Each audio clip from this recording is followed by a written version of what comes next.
Canberra Matalheads. Hey, welcome to Canberra Matalheads. This is episode 86, and we're joined here with Lukey Lukather, Jada K, and myself, Marky Malpus, about to do the end of year wrap up for 2023. Let's get into it. Canberra Matalheads.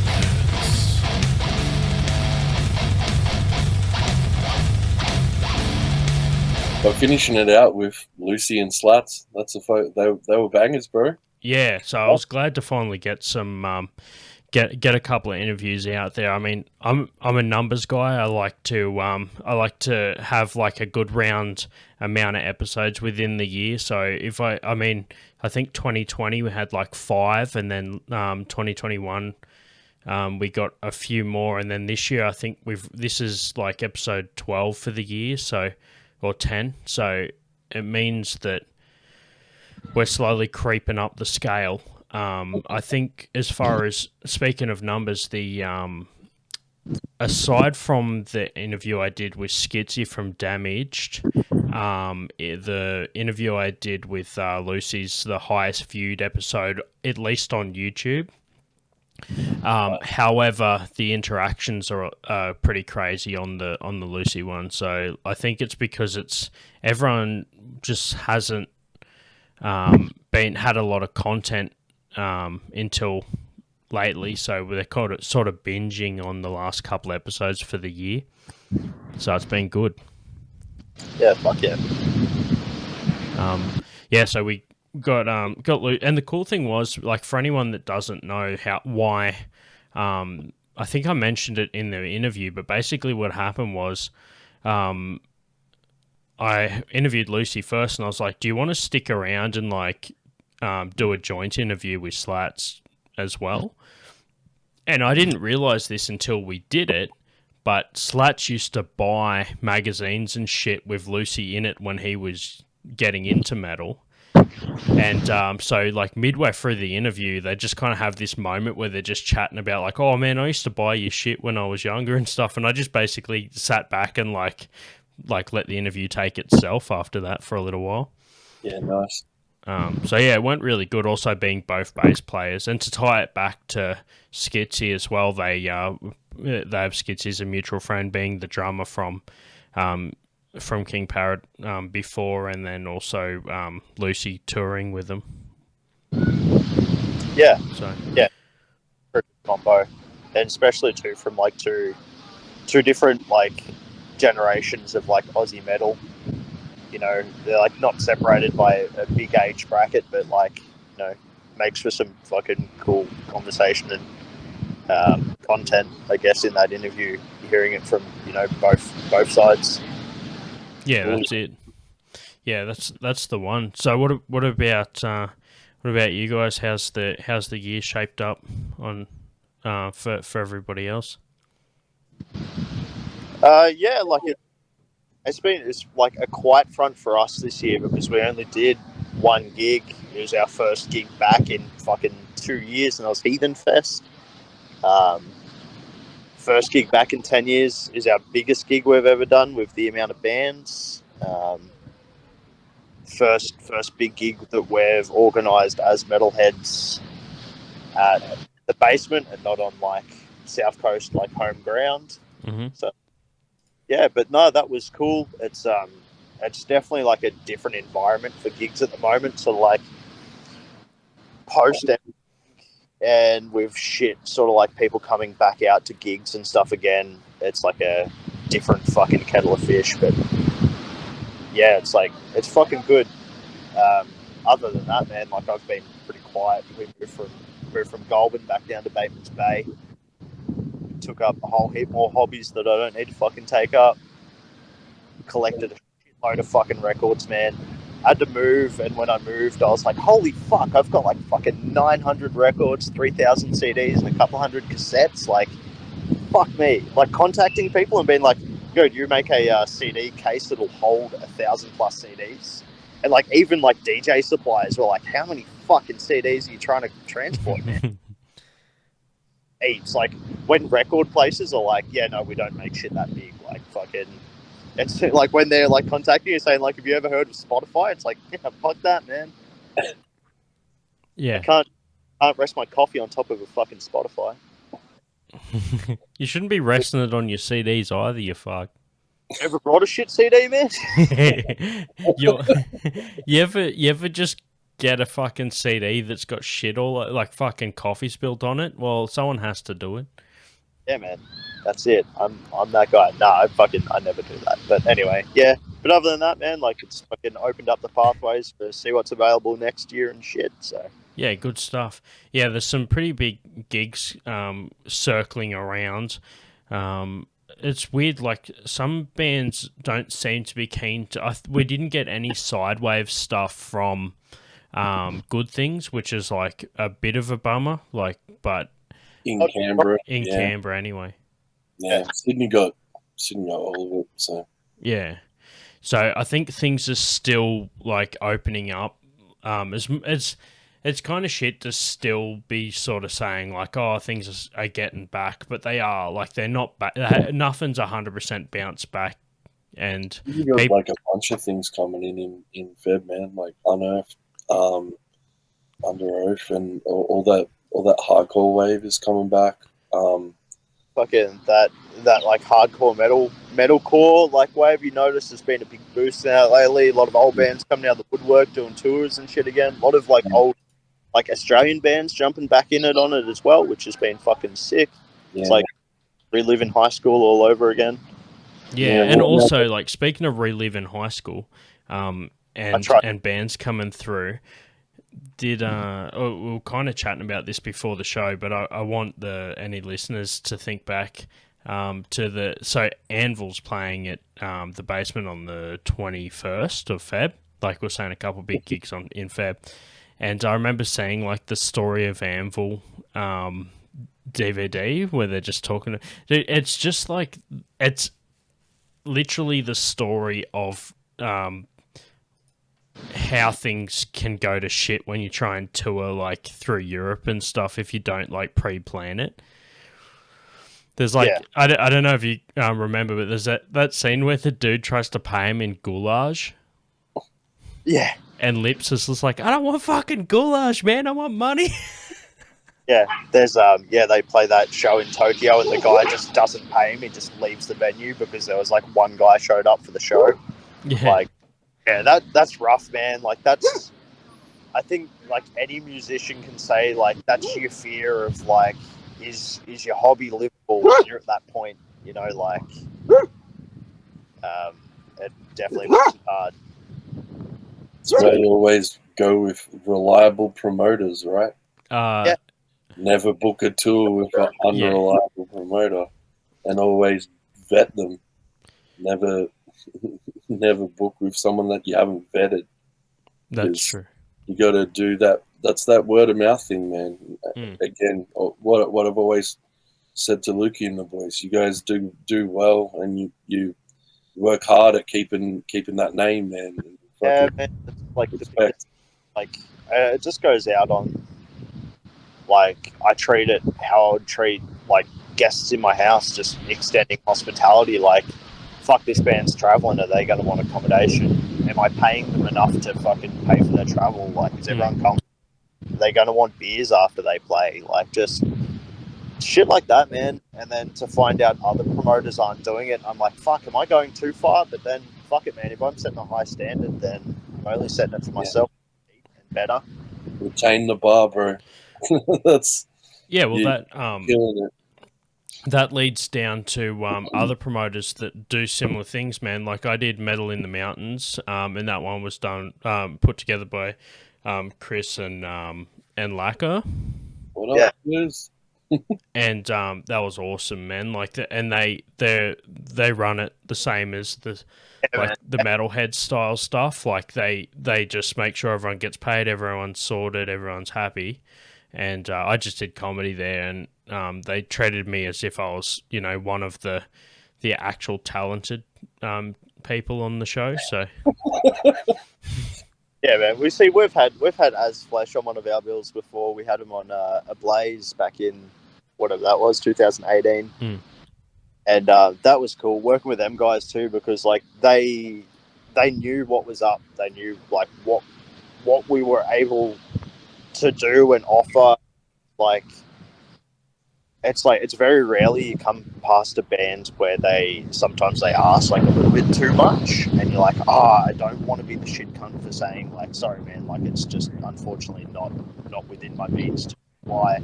But like, so when they're, you know, they operate the same as you, and like it just works so much easier. Like where you're like, yeah man, like fucking here's the place to stay, here's the stage where you're playing, like everyone's happy, everyone's content.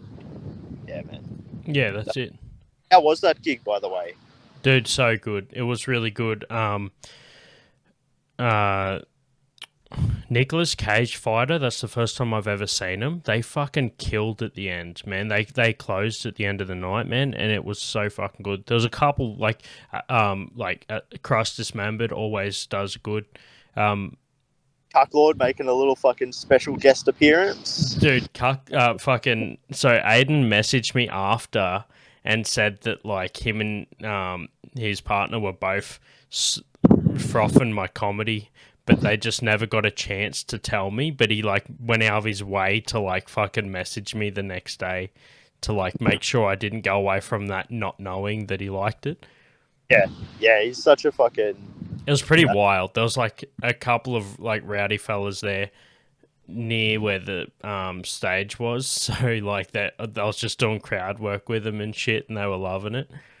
I was going like, oh, so which one are you? The one that dad didn't hug him, or the dad that isn't hugging their kid right now? And fucking, he comes up to me at the end, like, so, like they were just fucking saying about how that dad did not. Yeah, they're just like, yeah, man, well, fucking, that was that was funny because it was fucking true. Because everybody here is usually one of them. No, but that's another thing. I mentioned this on stage too. I was like, the good thing is about the community, especially in smaller towns like Beechworth and shit, it's not actually like that as much. Like it's like there was definitely dads there, but they were there with their kids. Like they actually were bringing out, like you see it a bit more now. Like when Lukey and I went and seen Alice Cooper a couple years ago, there was like some people that were like 3 generations of family all there to watch the same person. Multi-generational fucking metalheads, dude. Yeah, like at Wacken, they were everywhere, man. See, like great granddad there. Still enjoying Europe while fucking babysitting the great grandkids, you know? More in the metal community, because it's like Steve Hughes said, man, it's like metal till death, and that's what it is. Like fucking, you're in it, and chances are anyone you're around is in it, and if you have kids, they're in it, because it's come up with it. So it is. You see more and more gigs where parents are bringing their kids, or like, you know, I brought my dad out because, you know, he used to listen to thrash metal back in the day, and fucking sick. No, it's fucking sick. It's like when we had Hobbs play, and we had like one of our dudes at the time was like, man, it was sick because like I used to listen to the fucking like the original. He had like the Hobbs demo tape. Well, his old man had the demo tape. They used to listen to it on road trips. So he's like, man, like being able to like fucking listen to that in person, you know, it's fucking cool. Yeah, that's right. Oh, you mentioned thrash metal. We do actually have a question. I got a couple questions. I'm peppering them throughout the episode, so some smartass can't just listen to the bit where we said their bit. They got to listen to the whole 20 minutes. Oh no, look at that! Bloody hell! Take your Ritalin and strap in, you ADHD fuckers. But yeah, this is called long form content.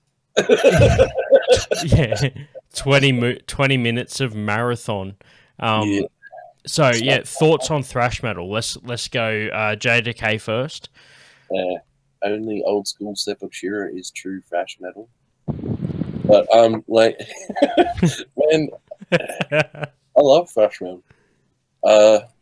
It's not my favorite genre of all genres within the domain, but like tech deaf for life, bros. Yeah. But man, I love me some old school Sepp and fucking.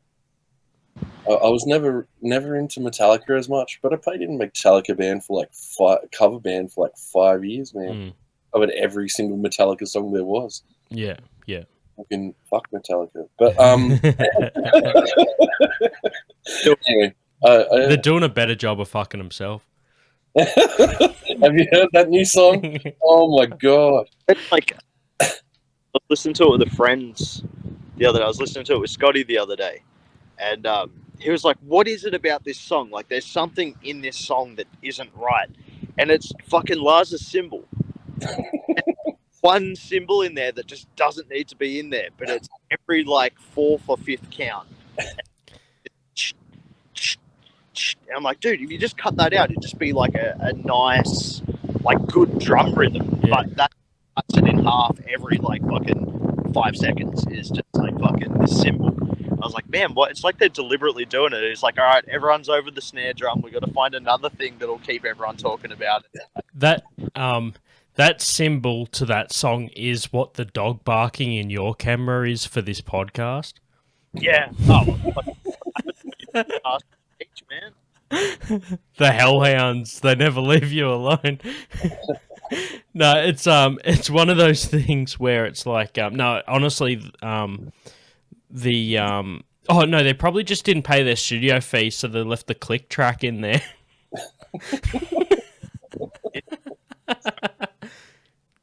He's just like, fuck it, roll with it. Yeah. No, yeah, that's it. Like, Lars has always tried to incorporate like weird offbeats and like to try and be different from other people, man. Who like lag out on a kick drum or fucking add in a couple of extra hits on a roll. And he just like whacks shit out sometimes on purpose. Yeah. And it's either hit or miss. And obviously it's a miss.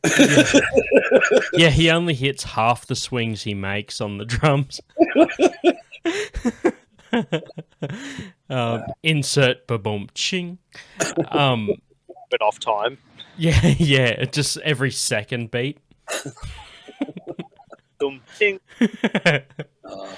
But yeah, that's actually a record. So I timed it. It took 40 seconds for us to start paying out Metallica from when I asked the question. What do you think of the new Slipknot? Yeah, that's another thing. Like I was saying before, I haven't listened to a full album. All Hope is Gone, so I'm years behind, man. It's like yeah. Sorry, I cut for a second there. What were you saying? Yeah, no, I think it's good, man. It's like I've just tried to get to the point in my maturity of seeing music for like, fuck, man, these guys are probably achieving more with music than I ever will. Like, they've cut more albums than I probably ever will. They're more talented than I'm going to be as a bedroom musician. Like, I've got to appreciate it for like the beauty and the work that goes into it, but at the same time, I also like like the little narcissist in me goes, nah, that's shit.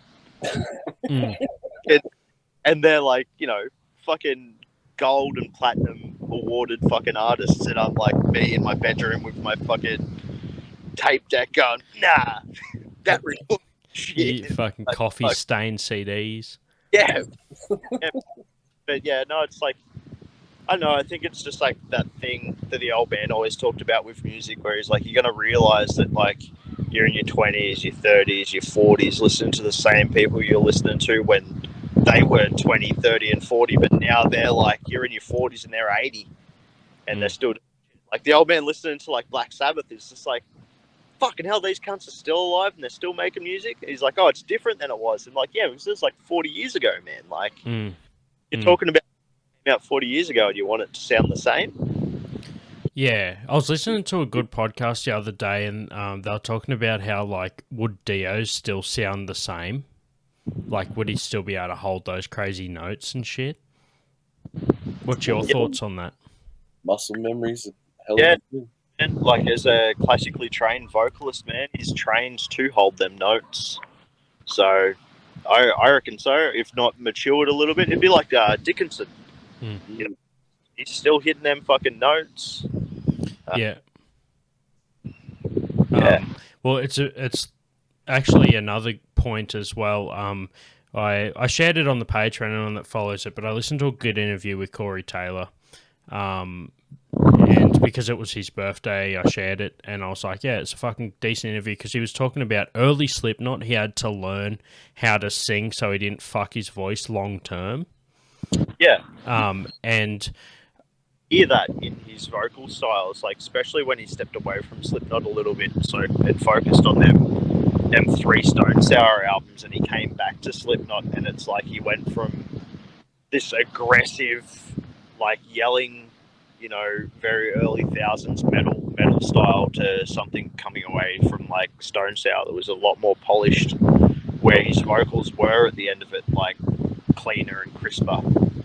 Yeah. Yeah, and on top of that, he was saying because he didn't come from like a heavy background, he had to also like treat it. He had to learn it from scratch, like to get heavier. He had to like evolve with the band, and on top of that, my thoughts on the new Slipknot to round out that section is to get back to the original question, which is my thoughts, and someone said this to me. I realized it, but after hearing someone say it to me, it kind of put it all together. So this might change your perception. They actually sound like a 9-piece again. Like when you listen to it, you can actually hear like how full it is. So yeah, anyone that has already heard it, didn't go much on it, or like has liked it, re-listen to it with that in mind, and it'll, for some reason, it completely changed how I heard it, just with that bit of knowledge on board. So yeah, that's my take on the latest Slipknot. Takes a lot to get all of those noises in the one space, man. I found that out the hard way with my new stuff, man. Yeah.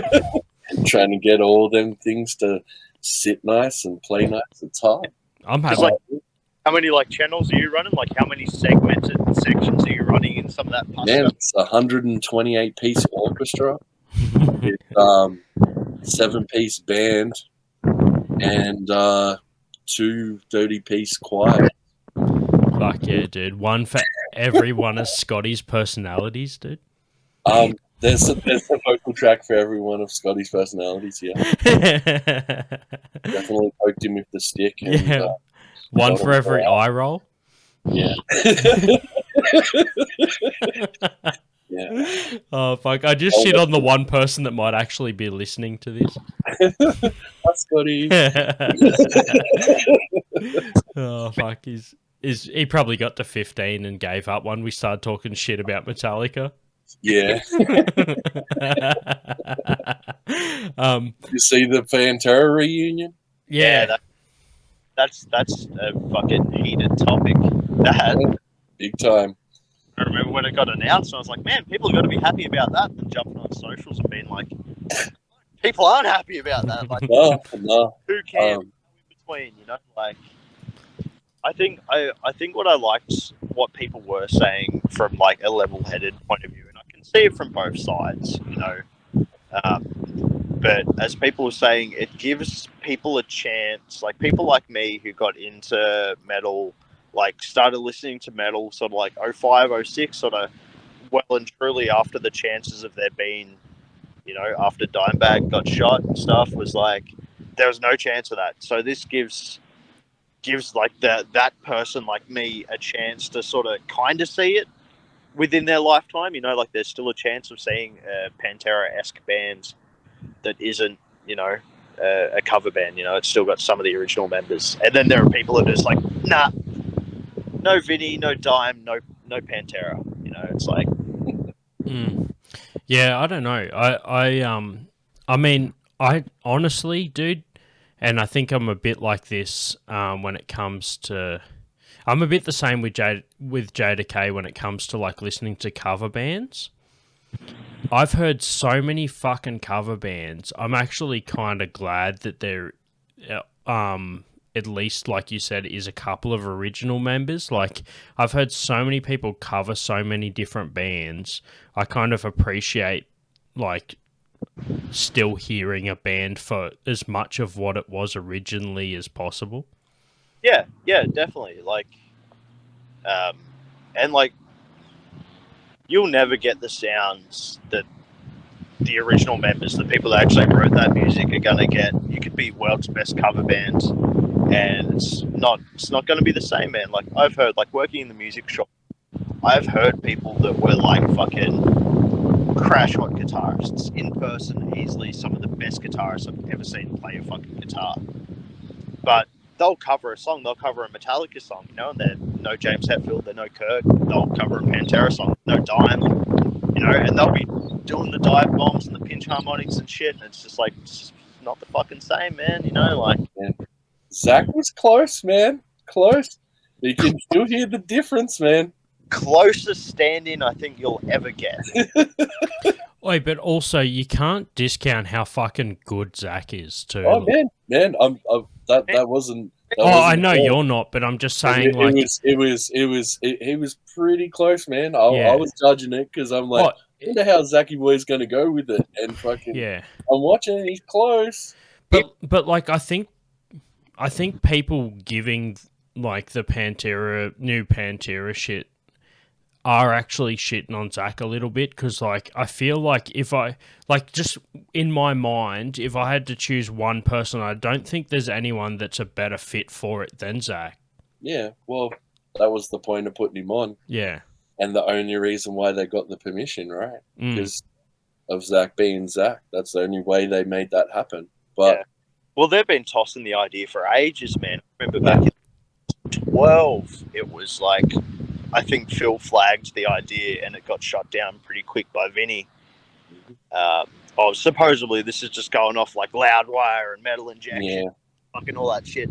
But yeah, I've been watching that idea tossed backwards and forwards in like, this year, is it going to happen for, you know, like fucking since I was fucking like 13, you know, so.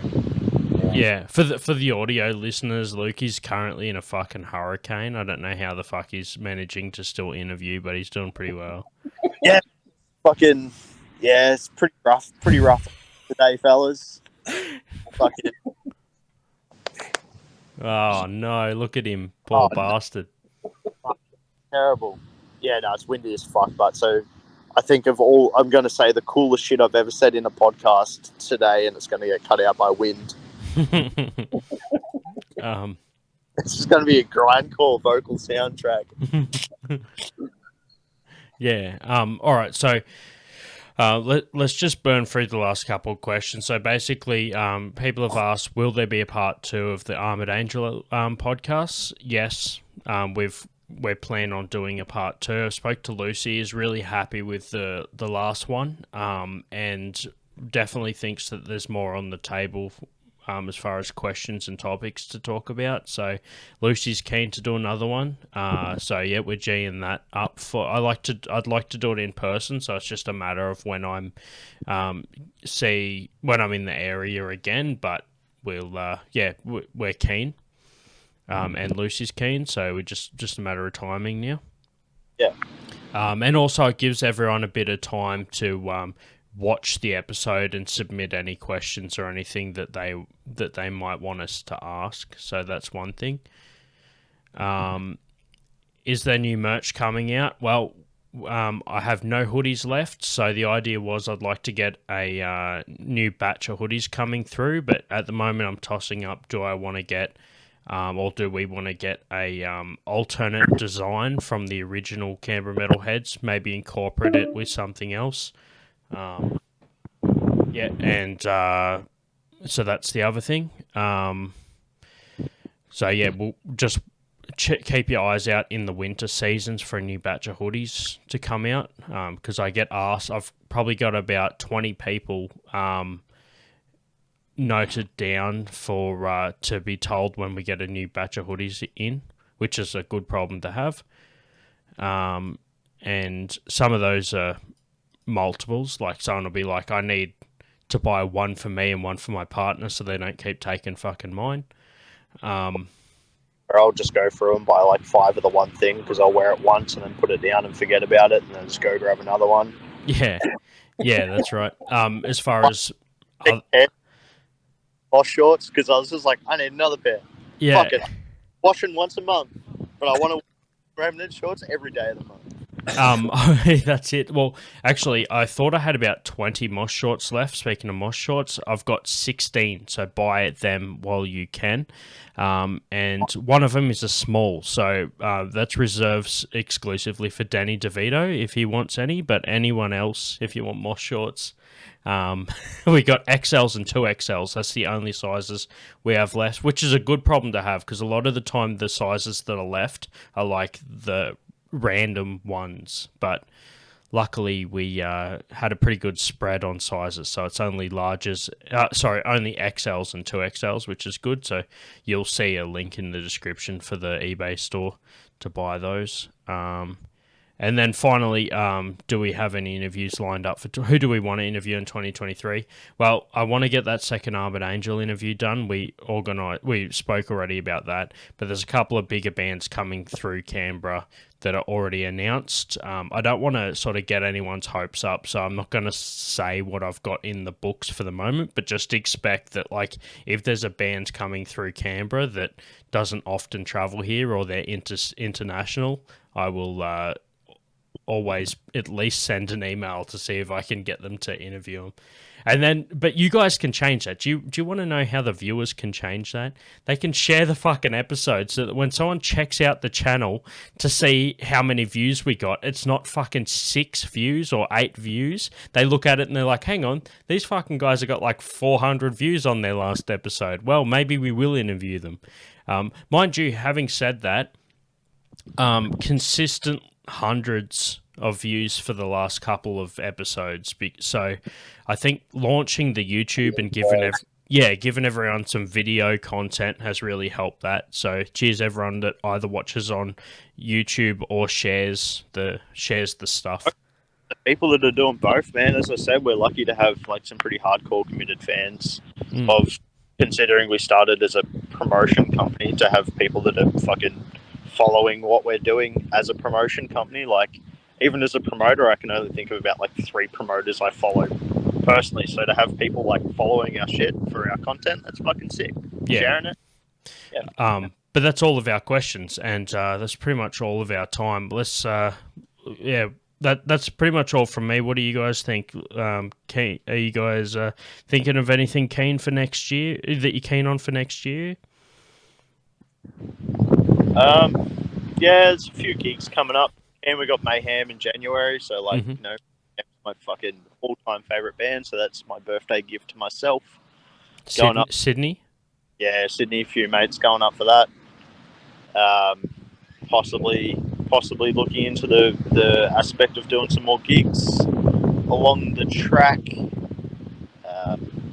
Just fucking take it as it comes, man. Fucking oath. What about Studio Decay? How things going on the front? Hey, I've got a whole bunch of people booked in for the next year. My plan is to get out on the road with Project Ultimate Satan. Push that new album. Just waiting on getting the vinyl back. So as soon as the vinyl shortage is out, we'll fucking get on the road. Yep. Looking to try and take that to everybody next year. We're recording already for the new album because why not? Never stop. But yeah, I've just been in the booth, mate, punching it out. Getting live will be good.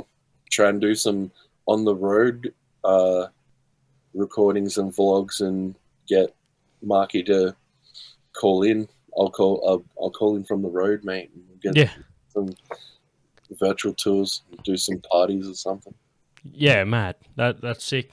Yeah, good stuff. Well, let's wrap it up with that. This is the end of 2022, and look forward to next year. Cheers, everyone, for listening in, and thanks for all the support so far.